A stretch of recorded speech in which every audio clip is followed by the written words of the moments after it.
కి ఎప్పుడు వచ్చినా స్ట్రెంగ్త్ యాడికింత పెరుగుతా ఉంది.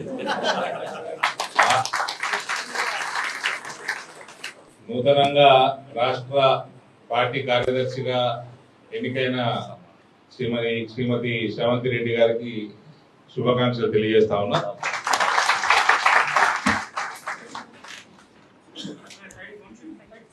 బసవ గారు లేనట్టున్నారు, ఆయనకు కూడా శుభాకాంక్షలు. సేవా పక్వాడా కార్యక్రమం మనకు ప్రతి సంవత్సరం చేసేదే. మన పార్లమెంట్లో యాక్టివ్గా చేస్తాము, రాష్ట్రంలో అందరికంటే మంచిగా చేస్తాము. ఇదే కార్యక్రమం ఏ కార్యక్రమమైనా మన దగ్గరనే బాగా జరుగుతుంది. అదే రకంగా దినేష్ గారి నాయకత్వంలో ఈసారి కూడా మంచి ఉత్సాహంతో అందరూ కూడా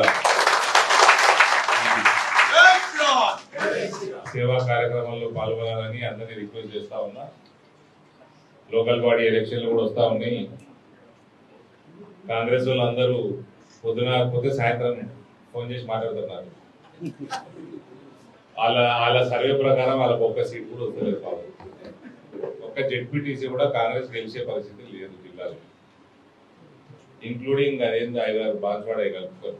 ఎలక్షన్లు ఎప్పుడు వచ్చినా కూడా మనం జిల్లా పరిషత్ చైర్మన్ కైవసం చేసుకోబోతా ఉన్నాం.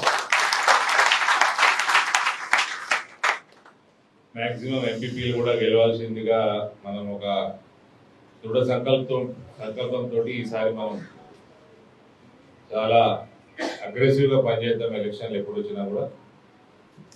బట్ ఇప్పుడున్న పరిస్థితి చూస్తూ ఉంటే మాత్రం అన్ని పార్టీల కూడా బీజేపీ టికెట్ అడిగేటట్టున్నారు. ఇది ఇందూరు ప్రజలు మన మీద ఉంచుతున్న నమ్మకం.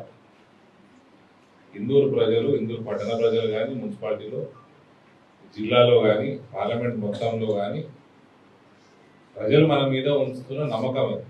వాళ్ళకి ఎప్పటికన్నా ఈ ప్రాంతం ఇంకింత అభివృద్ధి కావాలి, కరప్షన్ లేకుండా మంచి స్వచ్ఛమైన పాలన రావాలన్న ఒక ఉద్దేశంతో భారతీయ జనతా పార్టీని ప్రజలు పెంచుతా ఉన్నారు, హిందూ సోదరి పనులు పెంచుతా ఉన్నారు. సో వాళ్ళందరికీ సేవ చేసుకోవడం, వాళ్ళందరికీ రుణపడి ఉండటం, ఎప్పటికీ వాళ్ళని ఎప్పుడు కూడా డిసప్పాయింట్ చేయకుండా మనం పనిచేసుకోవాలని మీ అందరినీ కోరుకుంటూ, కొద్దిగా సిపి గారి అపాయింట్మెంట్ ఉంది నాకు. ఈ మధ్య కొంచెం బోధనలో జరుగుతున్న సంఘటనలు, ఏ రకంగా అయితే ఎన్ఐఏ ఇక్కడికి వచ్చి అరెస్టులు చేసిపోతా ఉందో, కొద్దిగా లా అండ్ ఆర్డర్ ఇష్యూస్ కూడా సీరియస్గా ఉన్నట్టున్నాయి. కాబట్టి ఆయన సమయం నేను అడగడం జరిగింది. ఆయన ఇప్పుడు ఆల్రెడీ 5-10 నిమిషాలు లేట్ అయింది. 1 గారిని అక్కడ చేరాలా, కాబట్టి నేను అధ్యక్షుల వారికి నన్ను వెళ్ళనీయాల్సిందిగా రిక్వెస్ట్ చేస్తూ